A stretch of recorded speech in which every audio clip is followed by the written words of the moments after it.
j'ai pensé, en fait, j'ai pas pensé, le pasteur Joël m'a demandé de vous montrer où est-ce que je m'en allais un peu en Indonésie. Et il dit ça, des fois, les gens ne réalisent pas que c'est loin. Fait que c'est la première fois qu'on va en Indonésie, puis on est vraiment excités d'y aller parce que l'Indonésie, c'est le pays qui a le plus grande population musulmane dans le monde. En Indonésie, il y a 13% des musulmans qui se trouvent dans le monde entier sont en Indonésie. Puis, c'est comme un voyage qu'on fait, on est 35, c'est un plus petit voyage parce que les gens avec qui on va travailler, ils sont contents, mais ils sont aussi un peu nerveux. Parce qu'en Indonésie, il y a une loi qui dit que tu n'as pas le droit de convertir quelqu'un. Puis il y a beaucoup de persécution envers les chrétiens. Puis si un musulman décide de devenir chrétien, comme dans les autres pays, c'est comme souvent sa famille te laisse aller, des fois ils peuvent même physiquement être abusifs envers toi. Fait que nous, notre but, c'est de commencer à y aller et de retourner en Indonésie. Fait que pour ce faire, on y va avec une petite équipe pour la première fois, on utilise de sagesse et de stratégie pour être capable de rejoindre le monde, puis aussi encourager l'Église locale avec laquelle on va travailler pour leur montrer que ça se fait, puis qu'on peut bien réussir les choses sans nuire aux autorités, sans nuire aux gens, puis on ne veut pas nuire non plus à l'Église locale, on veut les aider. Fait que je vais vous montrer. Fait que là, tantôt, on part de Montréal là-bas. J'arrête à Vancouver, 5 heures. Après ça, j'arrête le point, là, c'est Singapour. Ça, je pense que c'est 13 heures. Puis après ça, j'ai un autre 3 heures, puis j'arrive en Indonésie.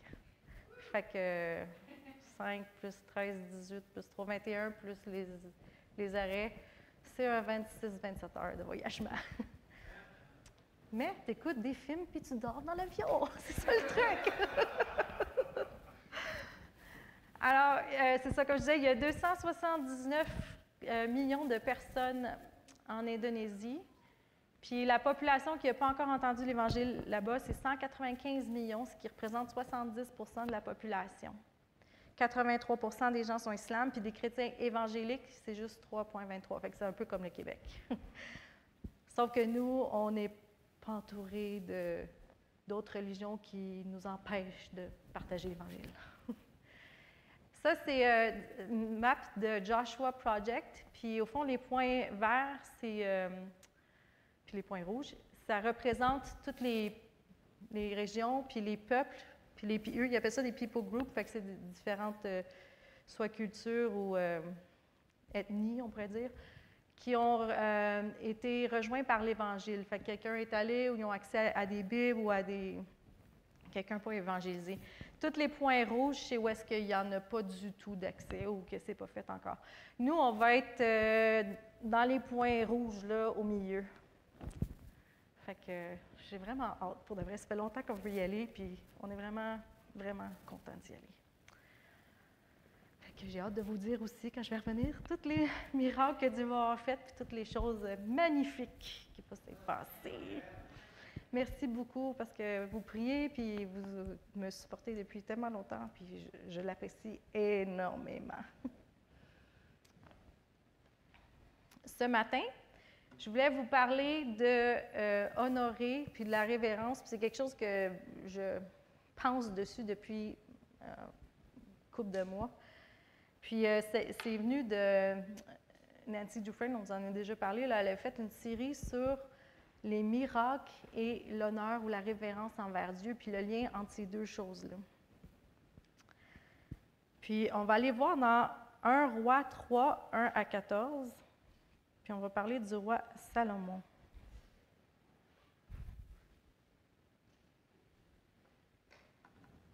Puis je ne sais pas, j'ai pris la Louis II. Moi, j'ai la nouvelle. On va lire sur le PowerPoint. En fait, je n'ai pas la bonne. Salomon s'allia par mariage avec Pharaon, roi d'Égypte. Il prit pour femme la fille de Pharaon et il l'amena dans la ville de David jusqu'à ce qu'il eût achevé de bâtir sa maison, la maison de l'Éternel et le mur d'enceinte de Jérusalem. Le peuple ne sacrifiait que sur les hauts lieux, car jusqu'à cette époque, il n'avait point été bâti de maison au nom de l'Éternel. Le temple n'était pas encore bâti, fait qu'il allait dans des montagnes. Salomon aimait l'Éternel et suivait les coutumes de David, son père. Seulement, c'était sur les hauts lieux qu'il offrait des sacrifices et des parfums. Le roi se rendit à Gabaon pour y sacrifier, car c'était le principal des hauts lieux. Salomon offrit 1000 holocaustes sur l'autel. À Gabaon, l'Éternel apparut en songe à Salomon pendant la nuit, et Dieu lui dit, « Demande ce que tu veux que je te donne. » Salomon répondit, « Tu as traité avec une grande bienveillance ton serviteur David, mon père, parce qu'il marchait en ta présence dans la fidélité, dans la justice et dans la droiture de cœur. Envers toi, tu lui as conservé cette grande bienveillance et tu lui as donné un fils qui est assis sur son trône comme on le voit aujourd'hui. Maintenant, Éternel, mon Dieu, tu as fait régner ton serviteur à la place de David, mon père, et moi je ne suis qu'un jeune homme, je n'ai point d'expérience. Ton serviteur est au milieu du peuple que tu as choisi, peuple immense qui ne peut être ni compté ni nombré à cause de sa multitude. Accorde donc à ton serviteur un cœur intelligent pour juger ton peuple, pour discerner le bien du mal, car qui pourrait juger ton peuple, ce peuple si nombreux? » Cette demande de Salomon plut au Seigneur. Et Dieu lui dit, « Puisque c'est là ce que tu demandes, puisque tu ne demandes pas pour toi ni une longue vie, ni les richesses, ni la mort de tes ennemis, et que tu demandes de l'intelligence pour exercer la justice, voici, j'agirai selon ta parole. Je te donnerai un cœur sage et intelligent, de telle sorte qu'il n'y aura eu personne avant toi et qu'on ne verra jamais personne de semblable à toi. Je te donnerai en outre ce que tu n'as pas demandé, des richesses et de la gloire, de telle sorte qu'il n'y aura pendant toute ta vie aucun roi qui soit ton pareil. Et si tu marches dans mes voies en observant mes lois et mes commandements, comme l'a fait David ton père, je prolongerai tes jours. » J'ai commencé au verset 1 où est-ce qu'il s'est dit que Salomon il a marié la fille du Pharaon. Puis la raison pourquoi que je l'ai mis dedans, c'est parce que ça a eu une grande incidence sur sa vie plus tard. Puis je lisais pour voir Salomon quel âge qu'il avait, puis c'est pas clair quand il est devenu roi, mais ce qu'il pense, c'est comme jeune ado, jeune adulte. Bien, vieux ado, jeune adulte. Donc, il n'était pas vieux. J'imagine quelqu'un, je ne sais pas, 19, 20, 21. Et déjà là, il voulait honorer Dieu, puis il voulait faire comme son père y avait fait. C'est pour ça qu'il est allé donner des holocaustes sur la montagne. Puis, Dieu lui a demandé, « Qu'est-ce que tu veux que je te donne? » Puis moi, j'imagine n'importe quel ado, jeune homme, jeune femme normale.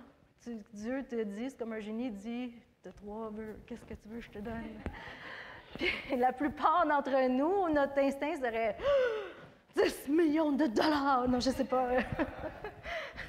Je veux devenir une vedette internationale. Non!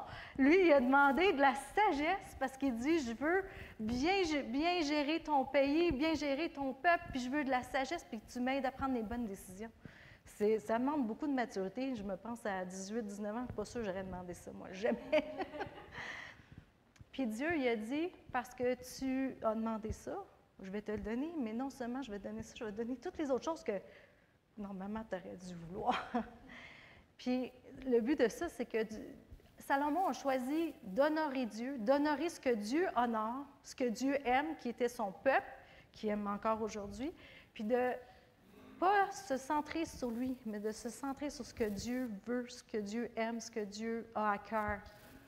Puis quand que Salomon a décidé de fixer ses yeux sur Dieu et sur les choses que Dieu aime, bien Dieu a pu non seulement l'aider, mais il l'a béni. C'est écrit là, qu'il était le roi le plus riche, le plus sage. Il a tout eu. Puis de ce que j'ai lu, il n'y a pas eu jamais personne qui a été aussi riche ni aussi reconnu pour sa sagesse que Salomon. C'est quand même cool. Puis quand on va dans 1 Roi 5, 9 à 14, on voit comment est-ce que la richesse de Salomon va commencer.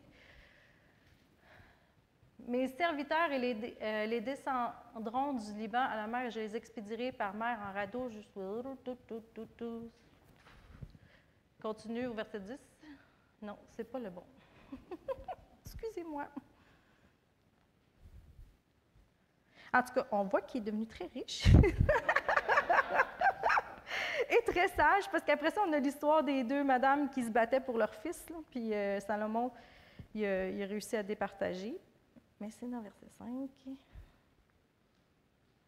Ah, mais moi, c'est verset 9 dans mon affaire. Dieu donna à Salomon. J'avais le bon verset. Continue donc d'abord, peut-être qu'on n'est pas dans la même 1 ou 5. OK, et voilà, c'est à 12, mais dans ma version, c'est 9, je ne sais pas pourquoi.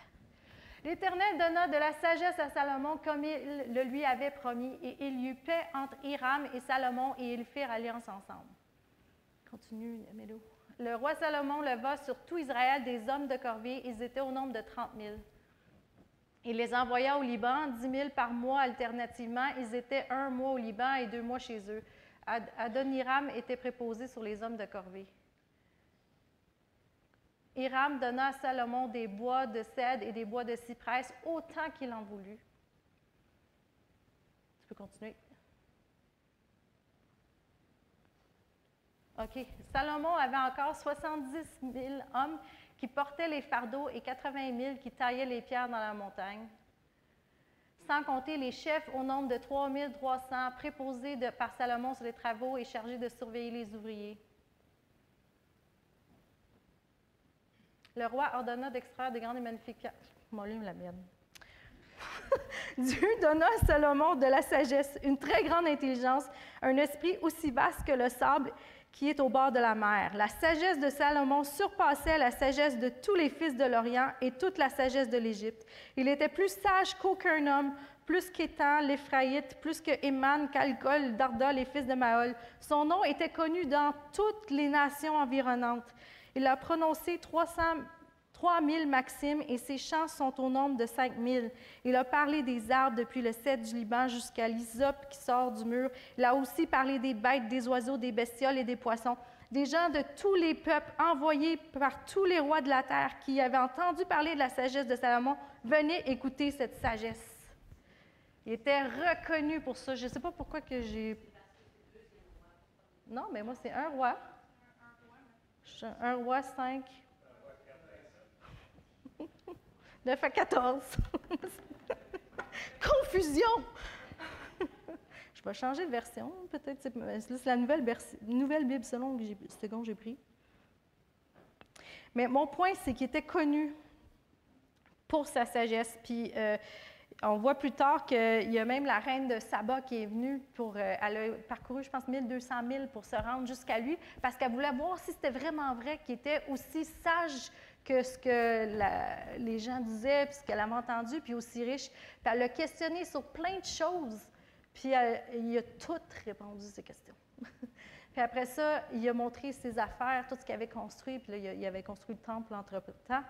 Et elle lui a donné plein d'offrandes, puis plein de cadeaux, plein de trucs, parce qu'elle a dit « Wow, t'es vraiment sage, puis ton Dieu, il t'aime, puis il t'a donné de la sagesse. » Puis elle c'était pas la reine de Saba, c'était pas juif, là, c'était pas la tribu d'Israël, ça n'avait pas rapport, c'était probablement une autre religion, là. Fait que Dieu, ce qu'il a promis à Salomon, parce que Salomon recherchait Dieu, puis recherchait à plaire Dieu, puis à l'honorer dans tout ce qu'il faisait, Dieu lui a donné.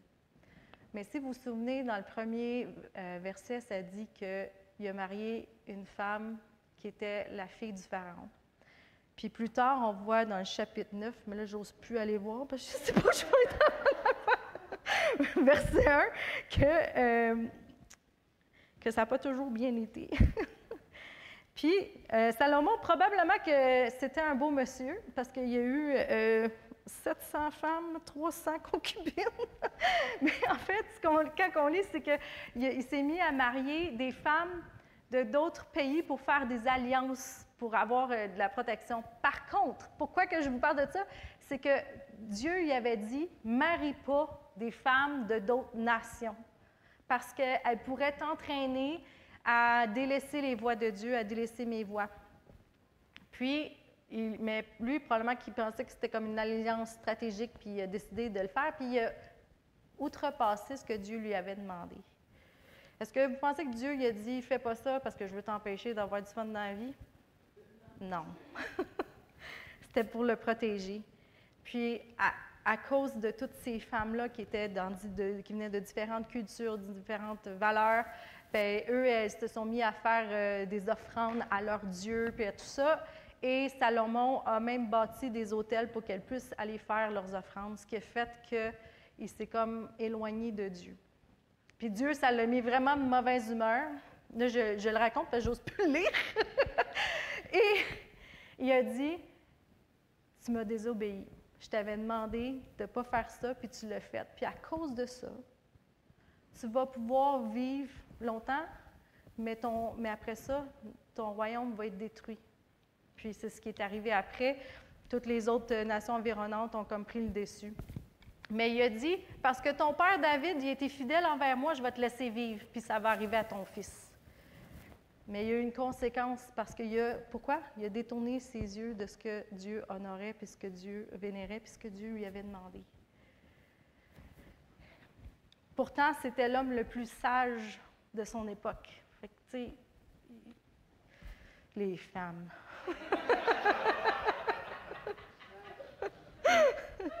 Mais ça peut arriver à une femme par rapport à un homme aussi.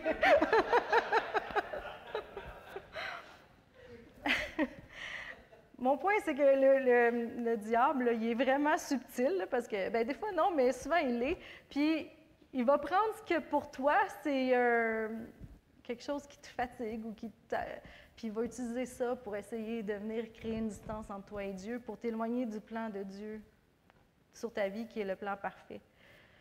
Puis c'est souvent insidieux, là, on ne s'en rend pas compte, puis ça commence par une petite affaire, une petite affaire, une petite affaire. Mais si on garde toujours nos yeux sur Dieu, puis on continue de l'honorer, on va être protégé de ça parce qu'on va rester dans sa volonté parfaite. Puis même si le diable va essayer, il ne réussira pas. Mais ça demande de l'effort de notre part aussi. Fait que si tu honores Dieu comme Salomon l'a fait, wow! Sky is the limit. Littéralement, là, je pense que je ne sais même pas combien de trilliards, de milliards, ça équivalerait aujourd'hui. Mais Dieu il a tout donné. Puis ici, on va voir dans Matthieu, chapitre 15, versets 1 à 9.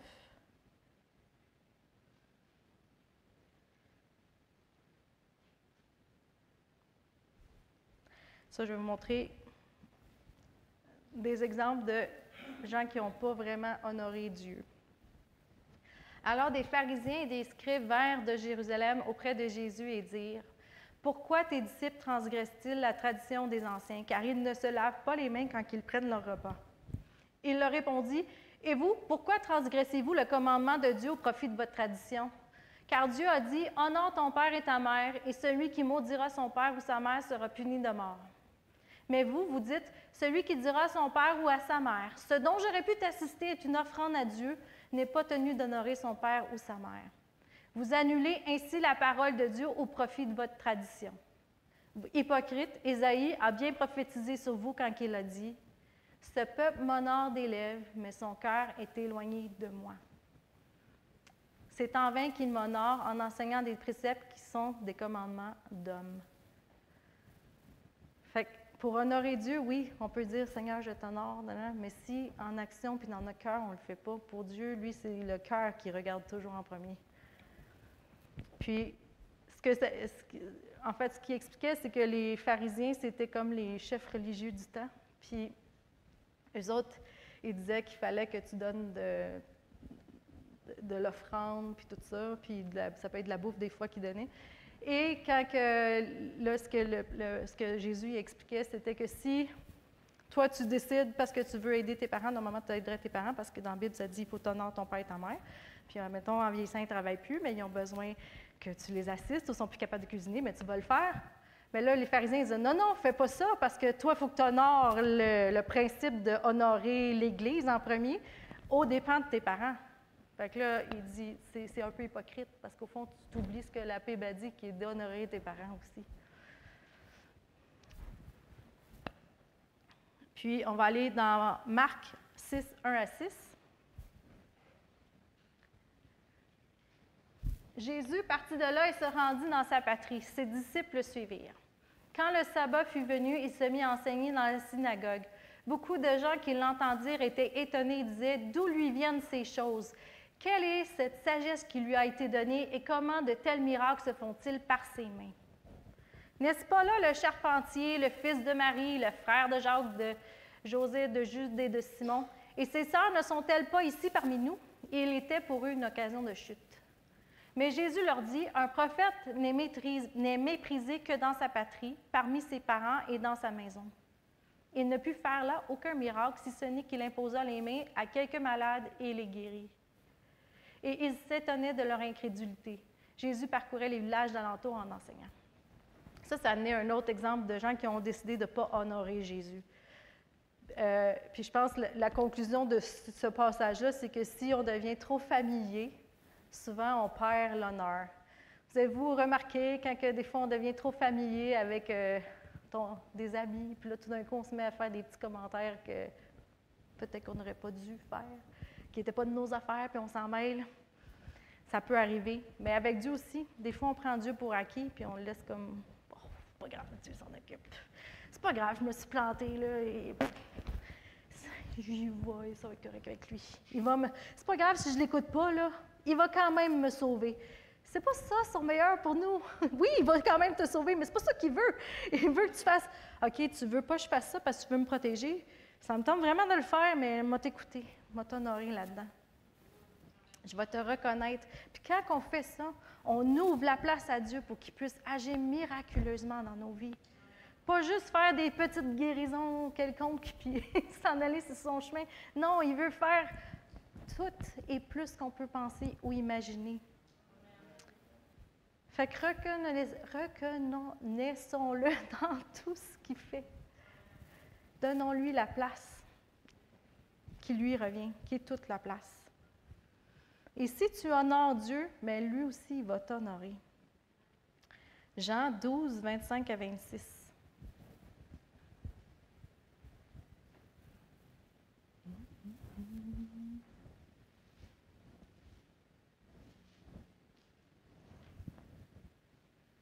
Celui qui aime sa vie la perdra, et celui qui haït sa vie dans ce monde la conservera pour la vie éternelle. Si quelqu'un me sert, qu'il me suive, et là où je suis, là aussi sera mon serviteur. Si quelqu'un me sert, le Père l'honorera. Si tu es au service de Dieu, si tu l'honores, il va t'honorer. Parce que son but, c'est de te créer pour que tu sois béni, que tu sois prospère à tous égards, comme prospère l'état de ton âme. Ça, on l'oublie souvent, là, mais... Fait que si ton âme, si tes pensées, ton cœur prospèrent, ça veut dire que tu focuses sur Dieu, tu focuses sur ce que la parole de Dieu dit, bien, tout le reste autour va prospérer. Puis comment est-ce qu'on peut honorer Dieu? Il y a plein de manières, là, j'en ai juste sorti une couple.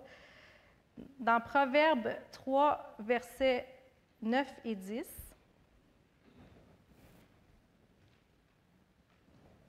honore l'Éternel avec tes biens et avec les prémices de tout ton revenu. Alors tes greniers seront remplis d'abondance et tes cuves regorgeront de moût. En anglais, la version que j'ai lue, ça dit d'honorer le Seigneur avec le wealth, avec ta richesse, ta prospérité. Pas juste avec tes biens. Tu sais, ça parle, wealth, là, c'est comme plus que juste ta chaise ou ton sofa. Là. C'est comme tes biens, ta prospérité, tout ce que tu as. Puis ça parle aussi des premiers fruits. C'est pour ça qu'il dit avec en français, les prémices. Fait que c'est les premiers fruits qui sortent. Donne-y ton meilleur, puis lui, il va te donner bien meilleur que ton meilleur. 1 Corinthiens 6, 19 à 20. On peut honorer Dieu avec notre corps et on doit honorer Dieu avec notre corps. Ne savez-vous pas que votre corps est le temple du Saint-Esprit qui est en vous, que vous avez reçu de Dieu et que vous ne vous appartenez point à vous-même, car vous avez été rachetés à un grand prix. Glorifiez donc Dieu dans votre corps et dans votre esprit qui appartiennent à Dieu. Fait que si je veux honorer Dieu avec mon corps, ça veut dire que je dois faire attention à mon corps. Je dois en prendre soin. Pas trop manger de poutine dans mon cas. Dormir.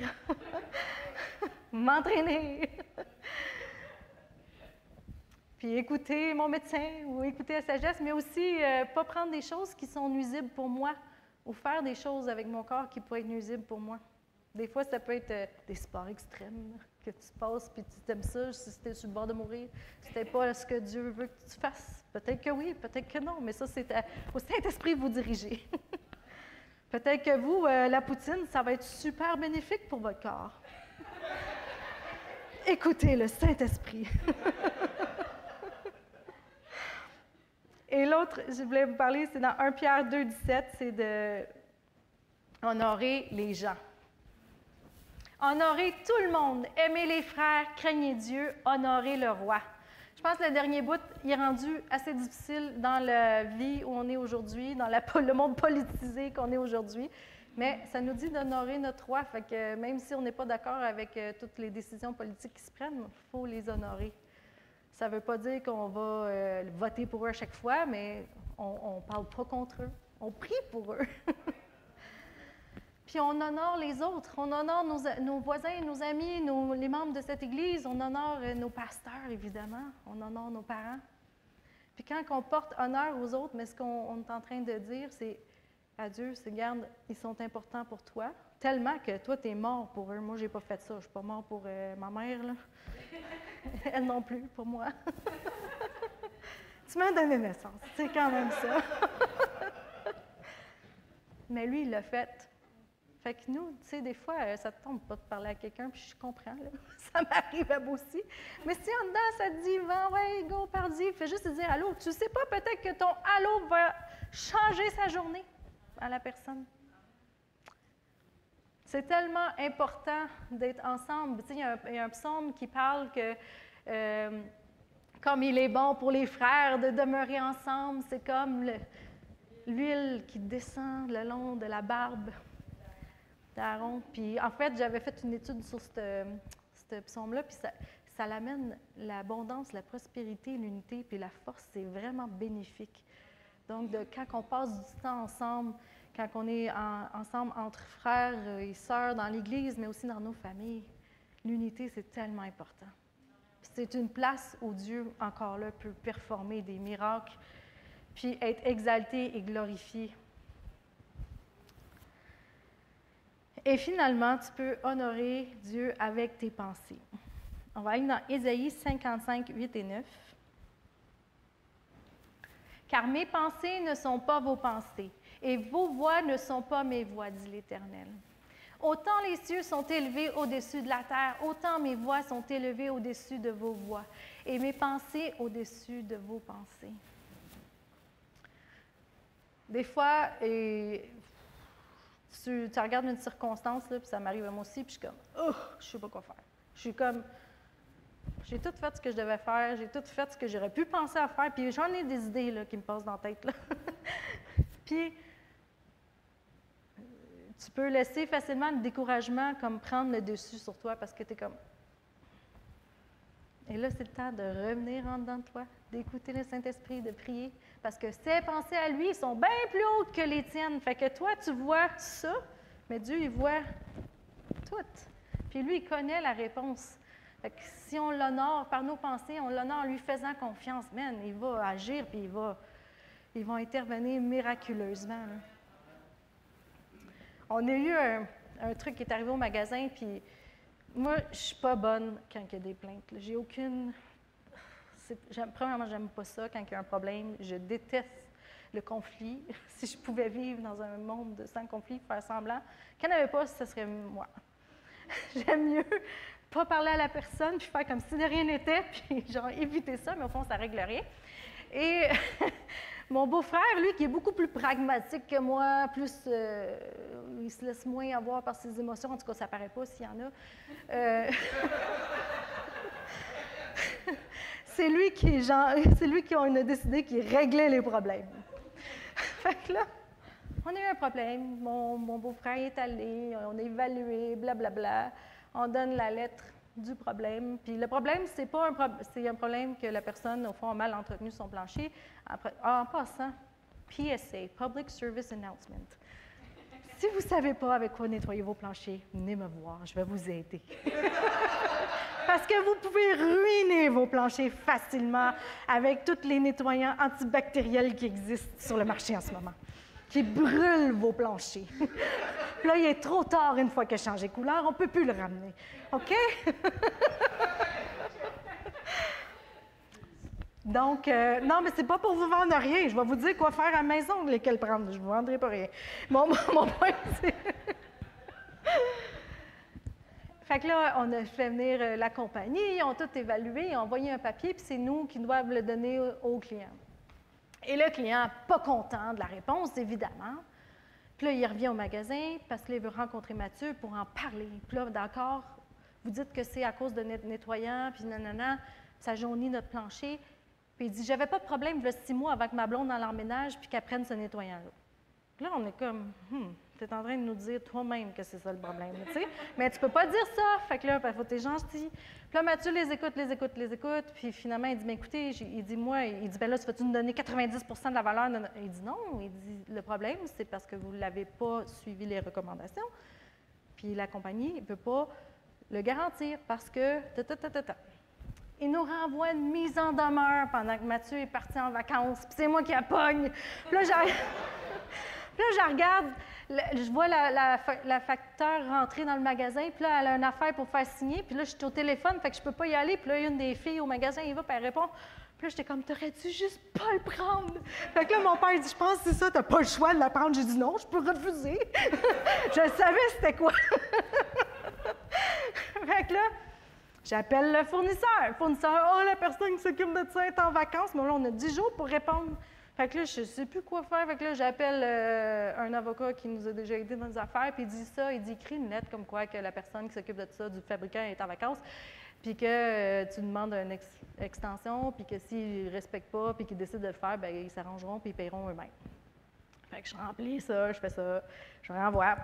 Puis là, je suis comme, OK, on va aller chercher le nettoyant, parce qu'on avait pris des photos, j'avais dit à Mathieu de demander.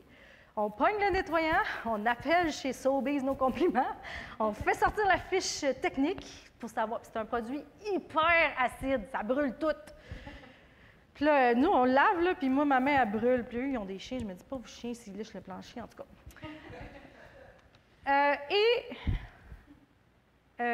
Pas de nouvelles.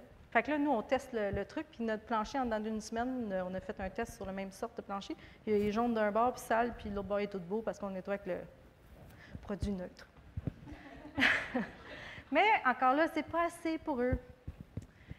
Puis, entre-temps, on prie, puis tout ça, puis Joël, je pense qu'il est un peu au courant quand il travaille au magasin. Les compagnies, là, c'est bien poche dans le couvre-plancher, ils t'aident pas. Même si c'est eux qui l'ont fabriqué, ils t'aident pas s'il y a un problème, parce qu'ils disent, c'est toi qui l'as vendu, c'est ton problème. Fait qu'eux, ils font une petite lettre, puis ils s'en débarrassent. Mais toi, il faut que tu parles au client, puis après ça, le client n'est pas content, puis là, c'est toi qui fais ça, puis eux, tu n'as aucun support. Puis, fait que là, j'ai prié, puis Mathieu aussi, je sais qu'il priait parce que ça nous écœurait vraiment. Il était insistant, les gens, puis c'est fatigant, parce que tu voudrais que tout le monde soit heureux dans la vie, hein? Puis des fois, ça ne marche pas. Et là, finalement, Beaulieu, la madame, elle revient de vacances. On y avait envoyé une copie de la lettre qu'on avait envoyée en attendant. Puis, ils nous ont réécrit le client pour nous dire, on accepte, on vous donne jusqu'au 30 août. Je suis comme, oh, phew. Et la personne qui s'occupe des plaintes du fabricant, elle nous regarde, elle dit, là, elle dit, arrêtez. Elle dit, c'est à nous de s'en occuper. Elle dit, vous en avez fait plus que la moyenne des commerçants font. Elle dit, j'en reviens pas, vous êtes allé chercher le nettoyant, que vous l'avez testé, que vous avez la fiche signalétique, que vous avez essayé de nettoyer, puis l'affaire. Puis elle dit, bien, prenez-moi des photos, puis envoyez-moi tout ça si vous voulez. Puis elle dit, mais c'est fini. On s'en occupe. S'il faut aller en cours, c'est nous qui y vont. J'étais comme, merci Seigneur! C'est même pas le montant, c'est juste le stress de la patente. Mais tout ça pour dire que Dieu il a une réponse tout le temps. Faisons-lui confiance, honorons-le. Puis une manière de l'honorer, c'est d'avoir foi en lui et de faire confiance parce que lui a des idées bien plus intelligentes que les nôtres. Mais il veut nous les donner. Puis Éphésiens 3, 20, 21, je sais que je le lis souvent, ce verset-là. Alors, à celui qui peut faire, par la puissance qui agit en nous, infiniment au-delà de tout ce que nous demandons ou pensons, À lui soit la gloire dans l'Église et en Jésus-Christ dans toutes les générations, au siècle des siècles. Amen. Donc, Dieu peut faire. Dieu met ce qu'il veut. Oui, il veut. Pourquoi? Parce qu'il a mis sa puissance en nous, en toi, en moi, en chacun d'entre nous. S'il ne voulait pas réaliser plus qu'on peut penser ou imaginer, il ne nous aurait pas donné sa puissance. Mais il l'a fait parce qu'il vous a appelé à être des super-héros, pour de vrai. C'est pas juste d'un film, nous, on peut le vivre pour de vrai. Puis, Dieu veut vraiment juste le meilleur pour notre vie. Puis, à matin, là, merci encore les musiciens pour la louange, c'était vraiment bon. Puis c'est le fun de voir que à l'Église, là, tout le monde embarque ensemble, puis on loue Dieu, puis on l'adore d'un même cœur, puis ça l'amène sa présence.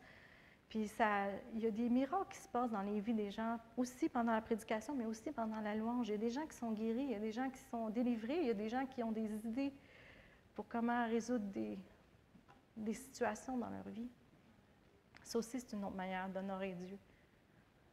Puis je vous invite à avoir cette révérence constante pour Dieu dans tout ce que vous faites, de le reconnaître dans toutes nos voies, parce que c'est le meilleur, puis il n'y en a pas d'autre comme lui.